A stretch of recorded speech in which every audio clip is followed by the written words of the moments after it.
I'm Dawn. I'm an avid horsewoman and I've been riding my whole life. I'm here to introduce True Partnership, the McChesney method with Erin McChesney. Horses are fascinating and complex animals.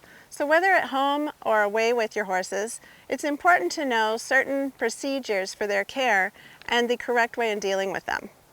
That's where Erin comes in. She's been training horses for over 40 years and has her own clinics and training programs. She discusses topics that all equestrians can benefit from. I'm Dawn Kerr, and I hope you enjoy True Partnership, the McChesney method with Erin McChesney.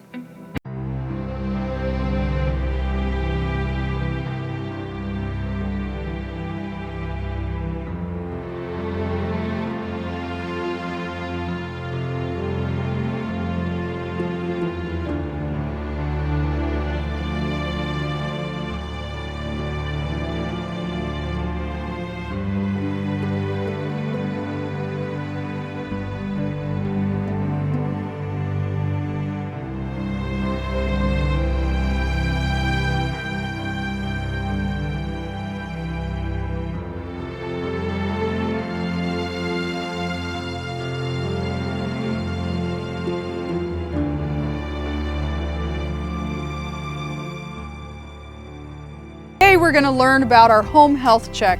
It's important that we understand what each of our horses in the barn is like when they're normal and healthy. So we have to pick a time of day to begin this check. I recommend in the morning before you feed to do a whole bunch of checks on this horse to see how they're doing. What's their heart rate, their respiration, their gut sounds. Also, I want to know about their capillary refill, their mucous membrane, the skin tint, and their jugular refill, and their anal tone. Sounds like a lot. But if I know where this horse is normally in the morning when he starts out, if something doesn't seem quite right about him, I have a lot of ways to check to see if this is something that I can handle on my own, or if I need to call my vet to have them come out, or if I need to, thanks for trying to bite me, buddy, or if I need to take my horse into the vet. So let's start with some simple things that we can look at. I want to know if my horse is well hydrated. Now in our barn, all of our horses drink out of muck buckets. They're half bushel barrels that hold about 25 gallons of water. And I know how high they were the night before, and I can tell by looking at the water level how much they've drank during the night. But if I were in a position where the horse had been out in the pasture, drinking from a common water trough, or on an automatic waterer, I may not know how hydrated he is. So one of the ways I can start to check his hydration is to do what's called skin tenting. Skin tenting, like a tent you would live in if you went out in the woods, T-E-N-T. So I'm going to pinch the skin and pull it up a little bit. And I'm going to pick 3 or 4 places. Now this horse is 19 years old, so he does not have the elasticity in his skin that a younger horse would have. So he might, especially over here, going over this region of his shoulder, have a little holding of that tenting, or a little slower going back. If you notice that it doesn't go back right away, there's still a little bit of a bump. But when I'm here over the round part of his shoulder and up on his neck a little bit further, that the skin tenting, it snaps back pretty fast. That's a way to know how dehydrated your horse is. If this skin tenting stays stuck in the up position and doesn't go down unless you push it down, your horse is very dehydrated, and you probably should just stop there and call your veterinarian. The next way to check their hydration, I'm going to move him just a little. Scoot over, buddy. So his neck is a little more in the sun. So I'm going to find this groove in his neck. This is where his jugular vein is. And I'm going to push my thumb in there. It's hard to see because it's winter time. But you'll notice right in here that it'll raise up. Let's see if I can turn him just a little more. Come on, bud. There we go. And I'll try to stay out of the shot. So I'm going to push my thumb into that groove, and you see how that fills up with blood? So you're going to watch right in here. It's going to go from this dimple, this little ridge in there, and it'll fill up and flatten out. Helps if their head isn't too high. See how that bulges right there? So do it again. Watch right here. See how that changes? And then it goes down, and then it comes back up. So if that goes up and down pretty easily, and you've done your skin tinting, you can say, well, this horse is well hydrated. I think I'm okay. The other thing we can check with horses is called their capillary refill. That's in their mouth. Tahoe does not like this procedure very much. He usually gives me a little bit of grief over it, but I meet him where he is and I do my best to get it done.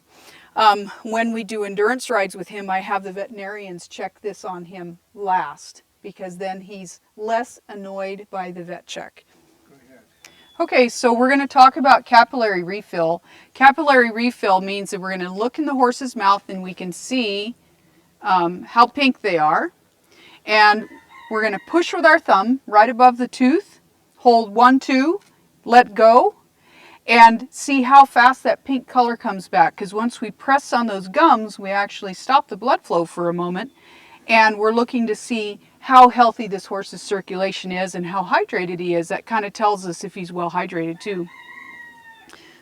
So if we look inside his mouth, we see the color of pink that he has. So we want to press against his gums right above his tooth, and we're going to hold 1, 2. That's going to make those gums turn white or whitish, and then we're going to release and count backwards, or 2, 1, or however you want to do it, and check to see if the color comes back in the same amount of time it took for us to push against the gums. So I'm just going to go ahead and take a peek here. I'm going to put my thumb right above his tooth and hold. Oh, come on, buddy. 1, 2, let go, and we see the color came right back. So let's see if he'll do that again. Horses have to be taught to tolerate this. It's not something that they just usually go along with. It's all right, bud. Because sometimes they think we're getting ready to stick a plunger of worming medicine in there. 1, 2, and we see the color comes right back. The capillary refill, what we're checking for is to see how well the body is moving blood through the whole system. And when we check those gums and we push 1, 2, let go, 1, 2, and see that it comes back at the same rate, we can be pretty confident that the horse is moving blood evenly through his whole body. Are you exhausted from all of that? It's really tough to be you sometimes, Tahoe. So the next thing we're going to check is his mucous membrane. The mucous membrane we're going to check around the eye, and that is another indication of how well the horse is doing. When we look at the mucous membrane, we're just going to pull his eyelid back just a little bit and observe the color underneath of his eye in this area. Oh my gosh, I should have got a different horse out of the barn. You are so silly. And we're going to look and see what color it is. It should be a little more pink than in his mouth. You see there? But it shouldn't be red. If it's red, then we need to wonder if he's got some kind of irritation to the eye going on, or maybe if he's in some state of distress. You having a hard time? He's exhausted. Okay, so now I've determined that my horse is well hydrated. He has good capillary refill, and he's got good color in his mucous membranes. So now I need to know what his pulse is. I have 2 types of stethoscopes here. So we'll start with this green one. So this green stethoscope has ridges on the edge, which means when I hold this, I need to hold the edges of the stethoscope with my fingers. I don't want to leave my thumbs or my fingers on it like this, because what'll happen is, even if you're young, when you have your fingers on the stethoscope here, we can't help but move a little bit, and you will hear the creakiness of your joints. And sometimes if you have like your thumb against the outside of it here, you'll hear your own pulse. So it's hard to count your horse's pulse when you're hearing your own. So this particular stethoscope we have to hold by the edges in order to get a clear sound. This one, and move over here, also has the ridges that you can hold on the outside. But this particular style has this little hole in the top. See, there's a little hole right there. So I actually have to cover that hole with a finger, a digit of some kind, and then hold the edges in order to use this one. Some people feel like they get a better sound from this type of stethoscope, but with all stethoscopes, it takes practice. It's not something that's very immediate that I can just put them in my ears and go to my horse and I can hear everything. So we're going to start with finding his pulse. And when we measure his pulse, we count the beats for 15 seconds and then do the math, multiply times 4. When a horse's heart beats, a very large organ, it goes lub-dub, lub-dub, lub-dub. That's lub-dub is 1 beat, not 2.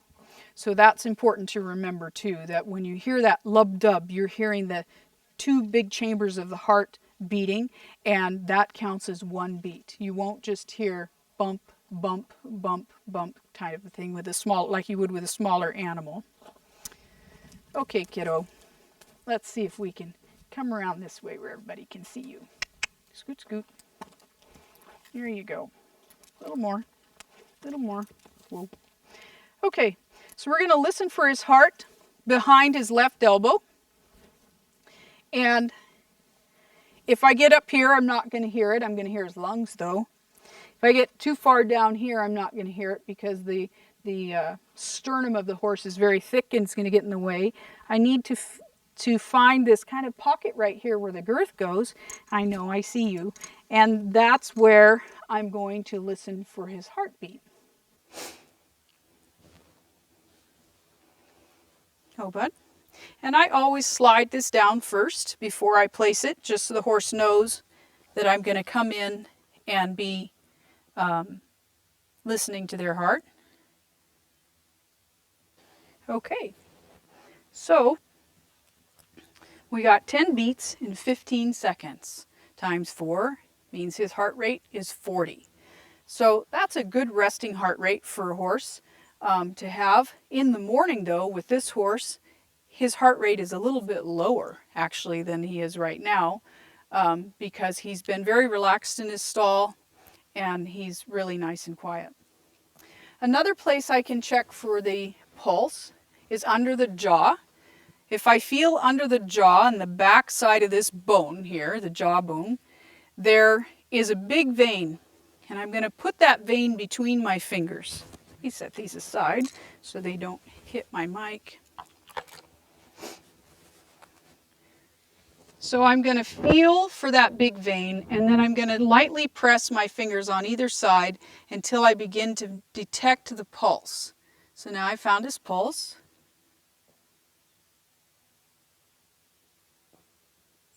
And actually his pulse has dropped now. Now I got 8 beats in 15 seconds. So that's 32, which is more along the lines of his normal resting heart rate. He's a very athletic horse, and more athletic horses and the more fit they are, the lower their resting heart rate will be. So this works really well on some horses, is very hard to find on others, and if they move their heads at all, you're going to lose the feel of the pulse under your fingers. So when you use this particular location, you're going to actually feel the pulse streaming past your fingers. Sometimes if we push too hard, we actually stop the pulse moving there, so we have to back off until we notice it. The next place I can check for his pulse is behind his knee, so it's right in here. And so I'm going to feel for the vein that's running down behind the knee, and I'm going to, same thing, use my fingers, and I'm going to press my fingers against the vein and the artery and feel under the vein for the artery until I detect the pulse under my fingers. And now I've got his pulse. And so now I got 9 beats in 15 seconds. So now his pulse is back up to 36. And that's okay, because like us, every time we move and do anything, the pulse rate is going to change a little bit. When I feel the pulse here, or when I feel the pulse under here, it's going to be just a simple beat.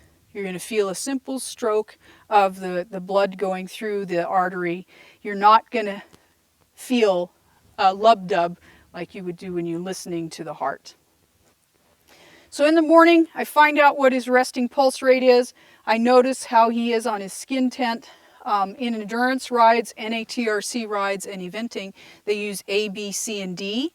And so if he's got good skin tent, that would be an A. So I would make a note that that's an A, that his jugular refill was an A because it was really quick to fill up, that his capillary refill and mucous membranes are A's right now, and his pulse, if I average everything out, I'll just say it was 36. And so then I'd say that's where he is when he's resting. So far, I've got a pretty healthy horse. I don't need to worry too much. And I can proceed now to check other parameters about him that I need to know early in the morning. And I say early in the morning and do it at the same time because we want to be able to compare that if the horse isn't acting right or just doesn't seem right. You have some way to say, hey, I know that this is what is normal for my horse because I checked all of these things on my horse every morning for about 2 weeks straight. I have a little bit of data that I've recorded somewhere in a notebook or put it in my phone, and I can compare that and say, wow, his pulse right now is 44 and his skin tent's kind of a B. Maybe something isn't quite right. So before we listen to gut sounds, which we're going to get to here shortly, there's a couple other things that we would do. We can check their temperature. So you can use a digital thermometer if you like, or the old glass type thermometer. This one has a piece of yarn on it for a reason. The reason for that piece of yarn is so that when I would insert this thermometer into his rectum, then I could take this string and sort of loop it over his tail so I don't lose it. But the important thing to remember is that this thermometer is reacting to outside air temperature. It currently reads 104.4. If I don't shake it down below normal for this horse, I'm going to take it out and think, holy moly, my horse has got a temperature, because it's going to have to graduate down its temperature in the time that it's inside of the horse, and it might not move enough in the time for me to take it out. So I have to make sure that it is below. So now I've got it down to about 98, 99, that it is where I need it to be. But I'll show you why I need that string. And with a glass thermometer, you've got to go almost all the way to the end. And take this string like this and just kind of wrap it a little bit around. That way, it's hopefully going to stay there. So you have to be careful with this type of thermometer that you don't walk away and go get a cup of coffee and talk to your neighbor, because if he poops or manages to expel it and it breaks, then you've got a hazard there, because it does have chemicals in there that check that move the temperature up. So then once I'm done taking his temperature, I would remove this, and you won't change the temperature by wiping it off on his tail. And then I would look to see what the temperature is. And I didn't leave it in there long enough for it to really change, but that's how I would use a glass thermometer. But that string's really important, because sometimes a horse will do something really odd and actually pull that glass thermometer into the rectum more, and you want to be able to find it. So that string also helps you with that. With a glass thermometer, it's going to react slower than a digital thermometer does. So my suggestion is to leave it in for 2 minutes. So stay attentive to your horse for a couple of minutes, and then you can check to see what the temperature is once it comes out. The nice part about the glass thermometers is if you set it down and you actually ended up having the veterinarian come out, as long as you don't shake it or leave it in the sun, you'd be able to show them what the temperature is if you forget. So then a digital thermometer is going to react faster.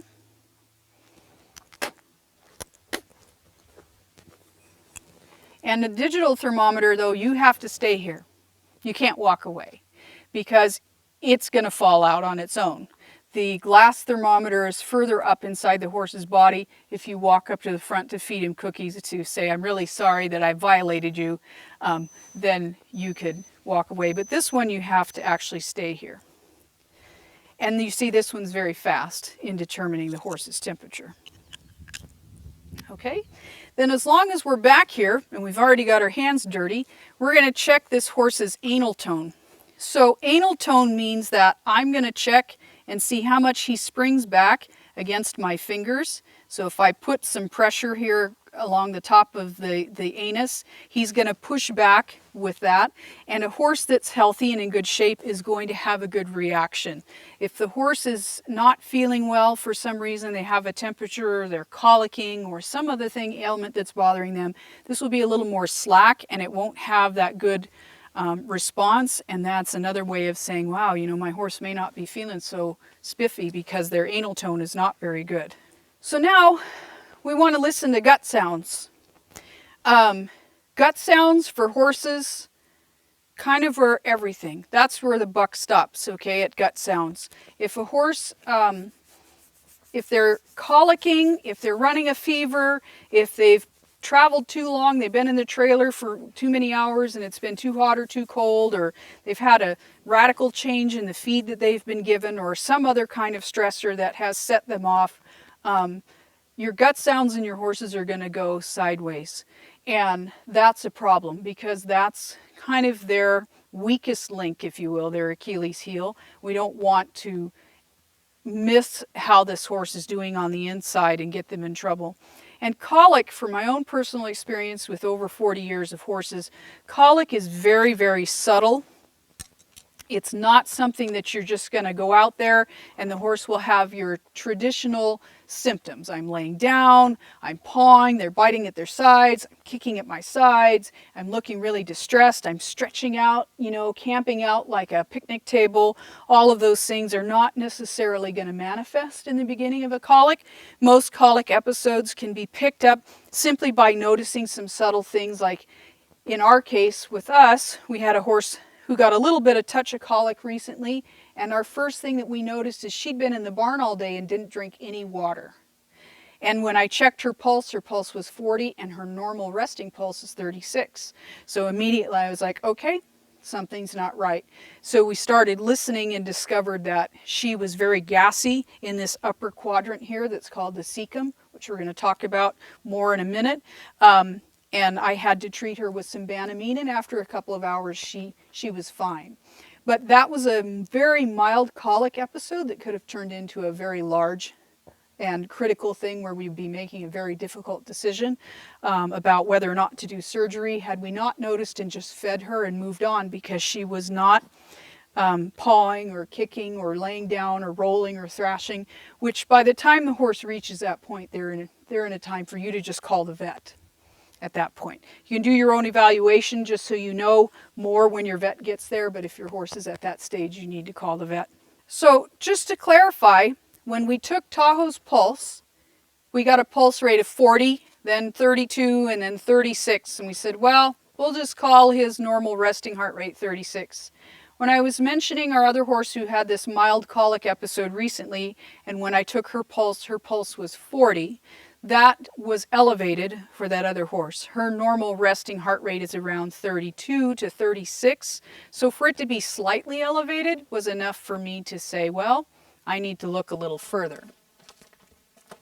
So when I went to look further on this other horse, and what I do with him as well to show you, is I'm going to be listening to the quadrants of his intestines and his whole digestive system. So the first thing that happens is the horse eats and chews. He begins to get some saliva in here. He'll swallow what are called boluses of feed. Sometimes you'll see these lumps going down their neck. And that goes down into his stomach. Once it's been in the stomach and it's been agitated almost like a washing machine and mixed up with stomach acid, then it's going to move into this lower region here into small intestine.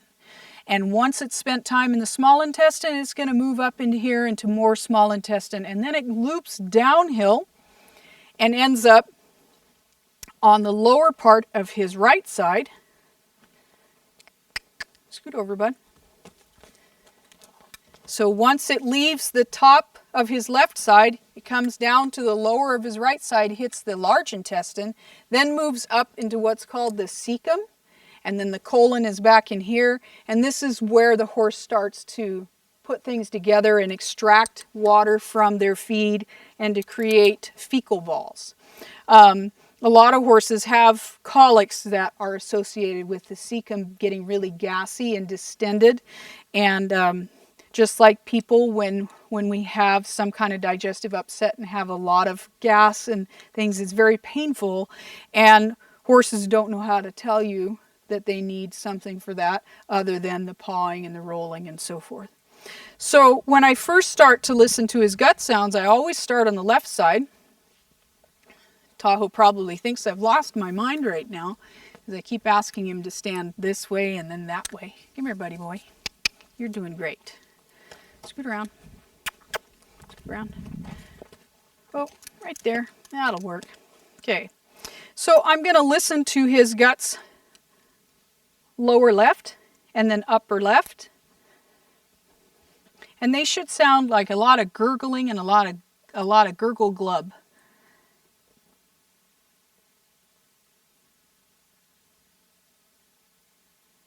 And sometimes it'll sound like some far away rumbling.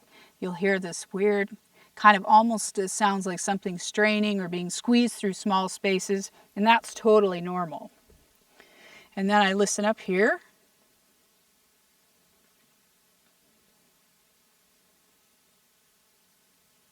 And I'm going to hear similar, really wet, gooey, gloppy, bubbling sounds going on in here.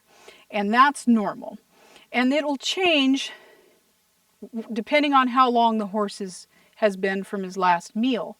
Because this is the first system that he's going to take his food into after the stomach. If he hasn't eaten in 10 or 12 hours, then this side's going to be a little bit quieter because there's not as much feed in this area. If he ate an hour ago or 2 hours ago, this side's going to be really active and really, really, really noisy. And I want to know the difference between that with him, so when I listen to him, I can very quickly decide, is that normal or not? Perfect timing, bud. Oh. So now we know that things sound pretty good over there in the first quadrant and the second quadrant. First quadrant is low left, second quadrant is upper left, now third quadrant is lower right. This area should sound like the other side. So when I listen, it should still have that gurgling and glub glub sound. Sounds pretty good in there. So now we know that, okay, 3/4 of his system is operating really, really well. He's in good shape. Sounds nice and wet in there, which is always important. We know he's well hydrated because we already checked. Okay, so now we're on to the fourth quadrant. Fourth quadrant is called the cecum. And then it leads to the rectum. That's where the poop balls are put together, the fecal balls are made. But the cecum is really, really critical. A lot of feed goes into there. It all of a sudden gets to be a larger space. And this is where horses usually get in trouble. They'll develop gas in there and it blows up like a balloon and it's very painful. So when we listen to the cecum, it should kind of sound like faraway thunder. It's not going to be the same kind of wet, oh, okay, hold on a second. He's very nerdy. It's not going to be that wet, juicy kind of washing machine sounds that we've heard everywhere else. This is going to sound different. It's going to sound like faraway thunder or sound like somebody that burped with their mouth closed, that sort of low rumble. So we're going to listen for that. And the other thing with the cecum is it's a quieter quadrant. You may have to wait longer to hear something. The other ones, especially on the left side, are going to be really active and you're going to hear things right away. This side, it might be, I'm waiting and waiting and I'm not hearing anything. Sometimes you move around just a little bit. Usually if you move down towards the flank, you're going to get a better sound. But you can tell that the texture of what's happening in there is different and the sound is very different. So he sounds really good in there, kind of far away thunder and sort of some like wet food being moved along, but much slower and less actively. When this is in trouble, it'll echo like a cave, like you're in a cave, and it'll sound like somebody's way far away dropping pennies in water. You'll hear this plink, plink, plink sound followed by a loud echo, and then just nothing but silence in between. If that's the case, I would call the vet. I wouldn't even hesitate, just call the vet. That means that that chamber, that quadrant is filled with gas, and we don't know what the cause of that could be. We don't know how bad it could be. And it's something that we need to take very, very seriously because it's really painful. And if a horse starts rolling and thrashing, they can injure their intestines and their system and get a twist or something going on in there, and that could be really, really bad. So if it sounds like an echo chamber, and if you hear echo chamber and you hear this like plink, plink, and then this echo that follows, that's a sign to say, I'm going to go call the vet. And as long as your horse is quiet at that point, if they're not actively pawing or rolling and they're just sort of hanging out like he is, they might have that condition going on and be pretty quiet. That's okay. You don't need to do anything extra at that point. Just hold until your vet arrives. But if we have taken the time to know exactly what is normal for this horse and what his guts sound like on the inside, if I have any questions about whether or not he's doing okay, then I have something to compare it to. I've listened to him enough to be able to very quickly assess whether or not he's within his normal boundary. And different horses are different sounding by the way that they are. Maybe it's because of the size of them or their age. Horses that are getting older are going to sound a little bit different than they did when they were younger. So it's important to keep up with how they sound as they age so that we don't misdiagnose them, or worse yet, miss that they're actually in trouble. So that's your home health check. Sorry that Tahoe didn't help us too much with the capillary refill. We'll try to see if we can work on that, huh? He has never liked to have things in his mouth. I mean, he's fine to be bridled, but he sure doesn't like you sticking your finger in there. But anyway, this is a good way to get a good snapshot of my horse's health and to see where he's at and to see, is he doing okay, is he not doing okay. And if anything seems odd, he didn't drink enough water, he seems like he's not super interested in his food, he's standing in a corner looking different than he normally does. I mean, that sometimes is an indication that a horse is in trouble. They're just standing in a spot they don't normally stand in. And you're like, wow, why would they be standing over there? And that could be an indication that the horse isn't doing well and we need to check and see what's happening. I would encourage you, though, when you're checking all these parameters, to don't forget to take their temperature, because a lot of times a horse will colic because of a temperature or a fever that they're having. And if we know that their temperature is elevated, then that's really good information to give to your vet. And if they do have an elevated temperature, it's time to call your vet and ask them to come and check the horse out and make sure they're okay. So that's your home health check in a nutshell. And Tahoe, you did pretty good, bud, considering. And I encourage you to practice these things with all your horses and to create some notes on every horse you have in your barn so you know what is normal for everybody, that you can catch them before anything gets too serious. And encourage you to, learn as much as you can. Ask a lot of questions of your veterinarians and your friends who know a lot about horse health. The more that you know, the better you'll be able to advocate for them and to keep them happy and healthy. So we want to talk about kind of a basic first aid kit. Now, some of the items that are in this selection that I have set out here for you are prescription, and you would need to get from your veterinarian. But we'll go over that as we get started. So it's always good to have some sterile gloves, or even if they're non-sterile gloves, that you can have around in case you've got to clean a wound or apply something that's really sticky and gooey. You should have some kind of gloves to use, or maybe you're working close around the horse's eye and you don't want to, in attempt to clean out the eye or to administer to them, you don't want to introduce other contaminants in there. So gloves are always really important to have. All kinds of wound care, whatever it happens to be. This one is a zinc-based wound care for basic scrapes. This is a salve called a gall salve, one of my favorites. Works really good. According to a dear friend of mine, told me about 30 years ago that it'll grow hair on a bowling ball. I can attest to that. It's really great stuff.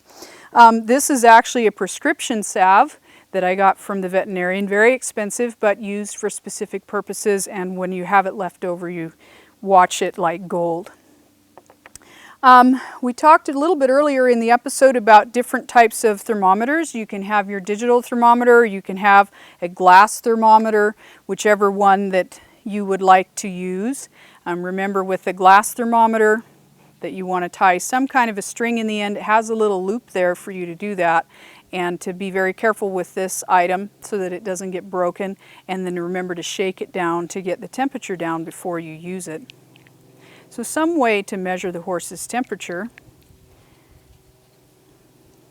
Stethoscopes are kind of an interesting item and a very necessary item in the barn. Every barn should have a stethoscope and a hoof pick. Between those two things you can solve a lot of problems. So stethoscopes are one that you will have to experiment a little bit to see which one you like, which one you can hear better with. Sometimes the ends of the stethoscope have a little bit more bend to them than these do, and you want to play with it when you put them in your ear, and you can listen to your own guts. See if I have any gut sounds. Yeah, I'm alive. So sometimes you can't hear very well, then turn them around, because if they're the type that have an angle at the end, they might fit better and tighter in your ear one way than the other. Sometimes too, people need to open their mouth and breathe quietly through their mouth when they have the stethoscope in, so that it changes how your jaw sits, and it kind of opens it up, makes the stethoscope sit in there better. And also, stethoscopes are going to pick up external noise. So if the dog is barking, you're going to hear that. If something's rustling nearby, you're going to hear that. If you hear people are talking, you're going to hear that.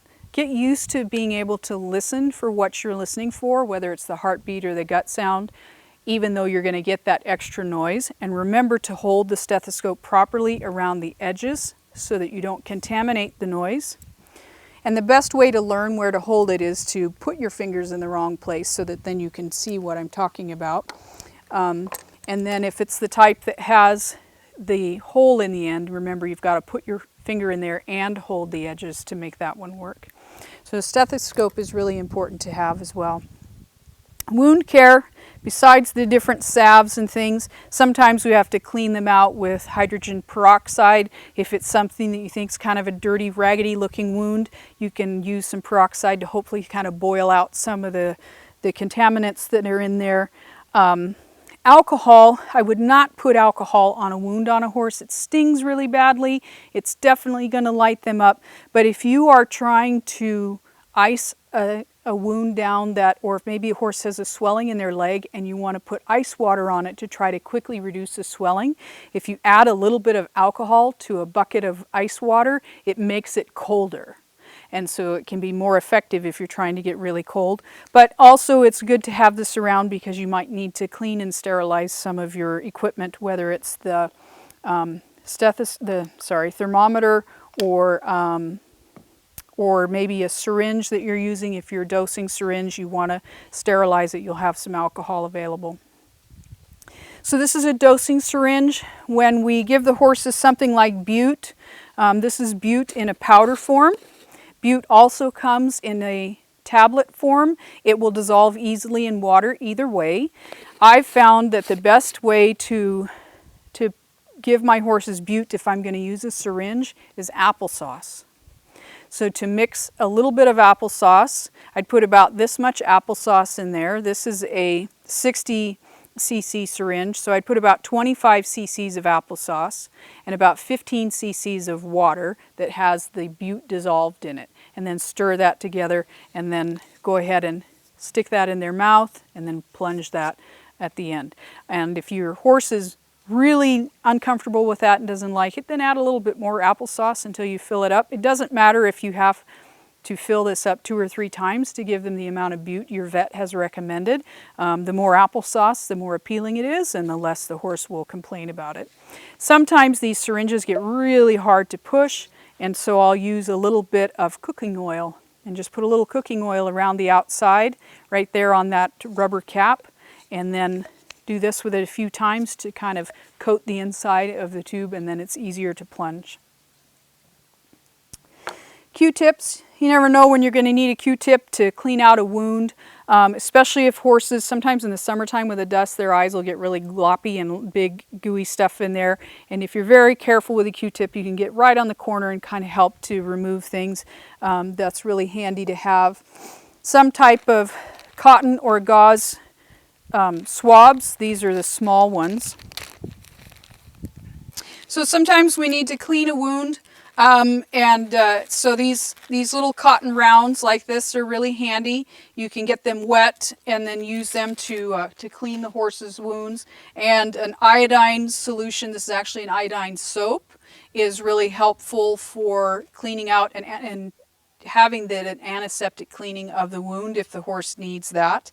And so this works really good as an alternative to cotton, but you can use cotton also. And when you're using this cotton roll to clean wounds,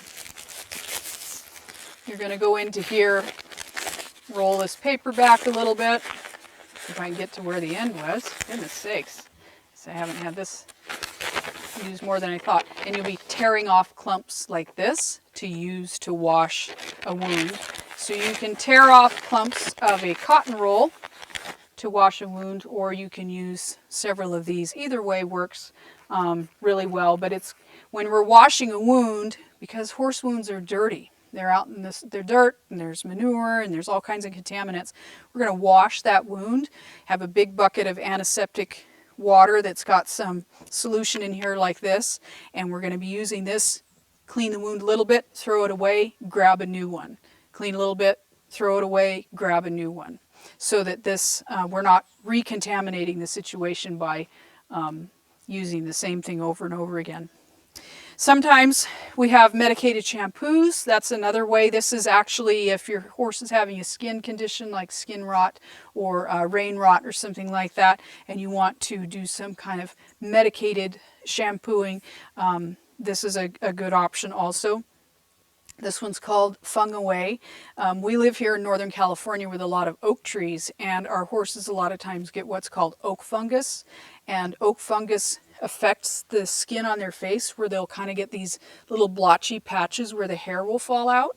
And so some kind of a antifungal spray can be really helpful for oak fungus or also for rain rot to try to calm the skin down so that it can heal. Let's see what else here. We have syringe. This is sterile syringe and sterile needles. These you have to get from your veterinarian, and they will give them to you when they know that you are qualified to be giving your horses shots. Most horse owners are very comfortable giving an IM shot, which is an intermuscular shot. In the haunches, I highly recommend that you give these all IM shots in the haunches, either high on the hip or low on the hip, down around the buttocks, just because there's more muscle there and the medicine you're injecting can be absorbed better, and they won't get those stiff, sore, hot necks that they get to give them shots in their necks. But anyway, to get syringes and needles, that's something you'd have to talk to your veterinarian about, because you can't go and buy these in the store anymore. This is Banamine, and so that's why this is injectable Banamine. So it comes in a vial, and that's why I have the syringes and needles, so that if I need to use this, I can inject my horses with Banamine. Most of the time, people are pretty comfortable with a Banamine paste. Pretty easy to use. It gives the weight on the side here. It says that from this point to this point is 1,000 pounds worth of dose. And so I can adjust this according to the weight of my horse and give this paste orally. Horses do not like the taste of this. They think it's pretty terrible. So if you can, make sure that when you put that in their mouth to give them that dosage, that they don't have any other food in their mouth, because if they have a little wad of hay in their mouth or something, they will wrap it up in that Banamine paste and spit it out, and you'll have to start over again. And the point of using Banamine paste is to help the horse, so you want to make sure that they get that in their mouth and it stays in there. Let's see, and then a good pair of scissors. I can't guarantee this is a great pair of scissors, but it's good enough for what I need it to do down in the barn. Whether I want to cut some of this, I need to cut a roll of gauze. Maybe I've got some gauze here that I'm going to put around a wound, and I can't tear this, so I'm going to have to cut it so that I can have whatever I need. So you always have to have a pair of scissors around. And another thing that we have in the barn readily is vet wrap. So this is a type of elastic bandage that sticks to itself, so I don't need to tape it on. I can roll it back up and squeeze it if this was on my horse's leg, and it's going to stay there. These are one-time use only, so once I've applied that and take it off, then I'm throwing it away afterwards. But these are really handy, especially if we're doing a lot of wrapping for a wound that needs to be constantly covered with something. Then we use vet wrap so that we can get the right tension on it. It holds really well if the horse is still active or out and rolling and so forth without coming off, and then we just throw it away when we're done. There's a whole lot more that we all have in our barns for taking care of our animals. We talked about different types of leg wraps, whether we're using clays or poultices or sweats. There's other types of topical applications that we can put on horses to help them, different shampoos that help them with their skin and their hair condition and so forth. But just get a basic arsenal of things to help you with some basic home health care for your horses, and you can manage to get through most of those. I'm Erin McChesney. This has been True Partnership, the McChesney Method. And remember to keep your horses. Remember to meet your horses where they are, and to have a great day and always enjoy them.